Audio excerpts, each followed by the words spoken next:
Big power and front-wheel drive historically have never mixed well, but we car nerds continue to love hatchbacks and their efficiently packaged front-wheel drive powertrains anyway. After all, hatchbacks provide crisp handling, peppy power and lightweight, plus oodles of space in a small, and historically affordable, package. But it's a delicate balance between power and poise. How much is too much before it's more work than fun? When Honda announced their latest front-wheel drive hatchback would yield 306 horsepower, more power than a 1995 Corvette, we feared the worst. But to our surprise, and delight, the Type R does not tug on the wheel no matter how much throttle you ask for. Honda pulled off this wizardry with a new special knuckle and front suspension geometry called the dual-axis front strut. We're going to get technical here.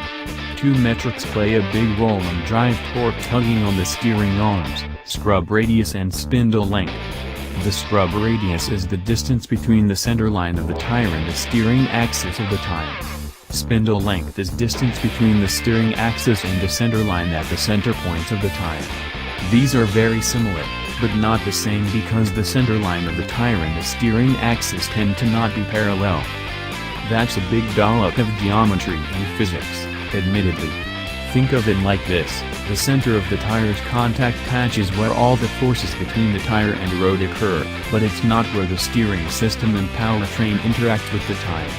The further away steering and drive torque are from that center point, the more those different forces can affect each other. What further exacerbates these conditions is uneven torque between the drive and passenger side wheel. With traditional front axles, it's virtually impossible to minimize the scrub radius and spindle length. Honda instead circumvented the issue by redesigning the hub with additional joints to reduce the aforementioned metrics and allow the drivetrain and steering system to coexist without commingling.